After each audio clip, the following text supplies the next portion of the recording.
Hello, I'm Bonnie Bay. Welcome to the Contrary, a discussion of news and social trends from diverse perspectives.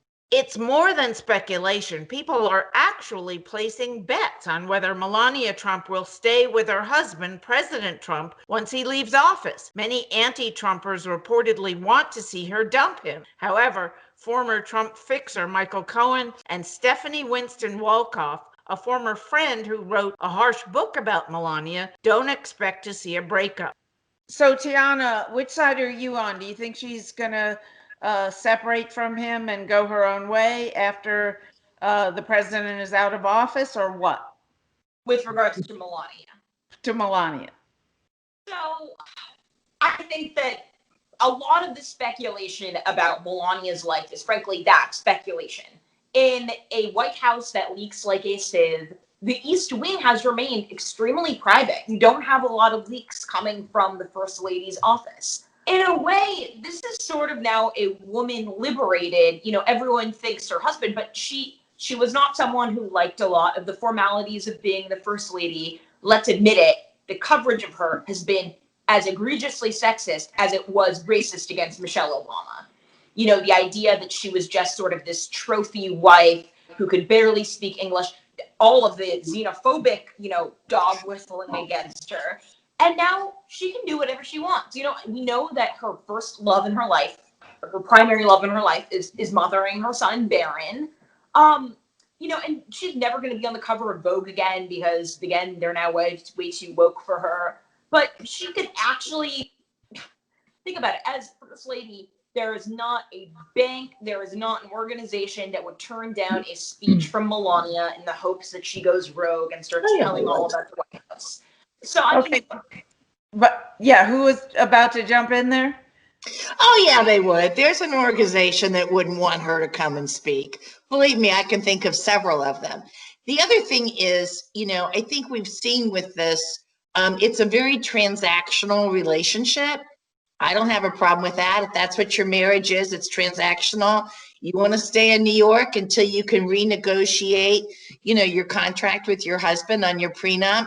Allegedly, well, that's your business. That's the thing I don't hear anybody talking about, Deborah, is prenup.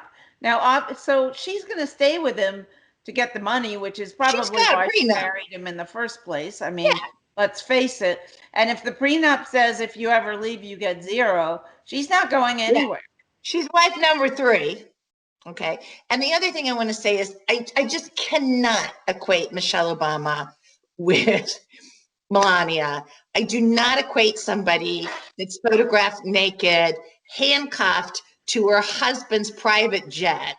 I mean, this whole thing, I'm sorry. I do not equate them as the same people. Now, you can be who you want to be, and that's your choice. And I give you that, but I will not equate them as first ladies. I agree. Obviously, it's night and day, but whether we equate them or not, I think is beside the point. Yeah. And certainly she might equate herself, as we know, and maybe she'll follow in Mrs. Obama's footsteps in, writing a book and going on a tour. Who knows? We'll see. I mean, what a person to emulate if that's the case.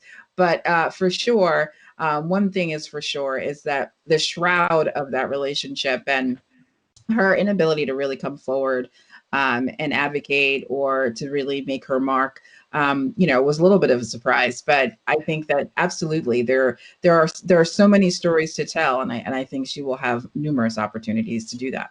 Can I just say one more thing on what she just said? Because you said jump in. Yeah. I don't think it's a surprise that Melania didn't try and make her mark more, because Donald Trump, if he's anything, we know it's shine, but don't shine too brightly. Don't anybody around me outshine me. I'm center stage. So you're not going to have a strong first lady taking up her own agenda that might in any way overshadow him, i.e. Princess Diana, Prince Charles, Well, hopefully this new White House will change what it means to be first lady, first spouse. Hopefully we'll be having another conversation in 4 or 8 years. Right. Yes, a woman sticking with her own, a first lady who stays with her job. I love it. But anyway, Rena, your thoughts. Yeah, I mean, I'm excited about Dr. Jill Biden still working at Northern Virginia Community College, which is nearby my home. I think that's incredible. Our community colleges across the country do so much good in getting people to where they want to go in life, and she's going to continue in her role as a professor there. That's an incredible example for young women and even men everywhere, is that you can balance these things. Public service is the kind of thing where, you know, you enter for a reason. She's been such a good support of Joe Biden, as we've seen for so many months. You see the genuine love and care there, how they've grown together, how they beat adversity together. I think I was just a total mess when I first saw the video of how they met, and she sort of took to Joe's two sons after Joe lost his daughter and first wife in that horrific accident. And that just tells you everything you need to know about the character of the woman. And so I'm excited about somebody coming back into office like that. Before we run out of time, briefly, your thoughts on Melania. She going to stick with Donald Trump after he's no longer president, or is she going to go out on her own and do something else? Well, I think it's a combination of both. I don't see her walking away from this marriage. I mean, I don't like to speculate about the state of anybody's marriage, but you know, she's been really, to me, really underwhelming. Respectfully disagree with Deb.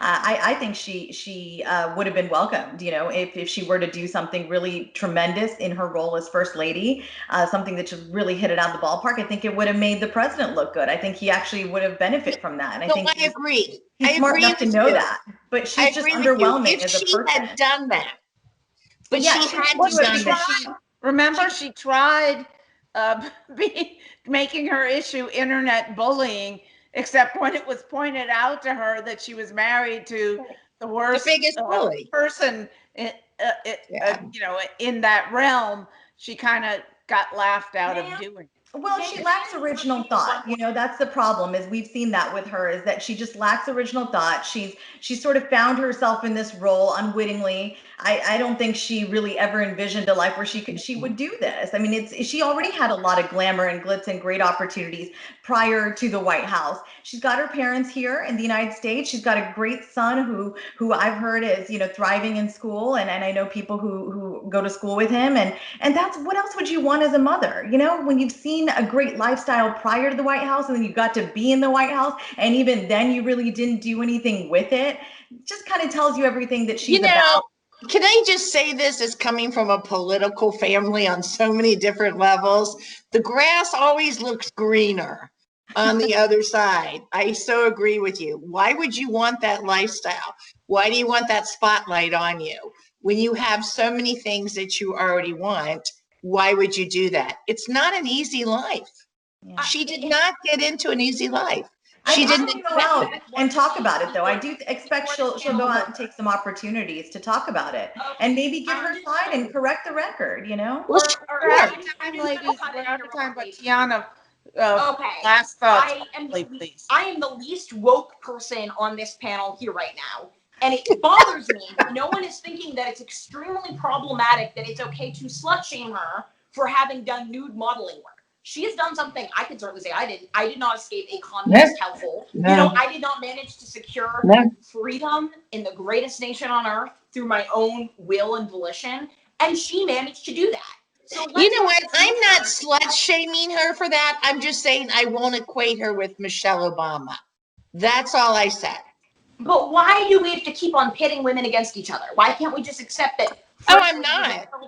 I'm just not in the handcuffs. I'm going to out because we are way out of time. However, for the first lady in history to have been involved in nude pornographic images of herself having sex with another woman, I think that it's fair game to point that out from an historical perspective without running into, you know, slut shaming is when you take somebody who's not in the public eye, who's never done nude modeling, and out them for sleeping with somebody. But this is, I think, something a little different. But thank you for your thoughts, everybody.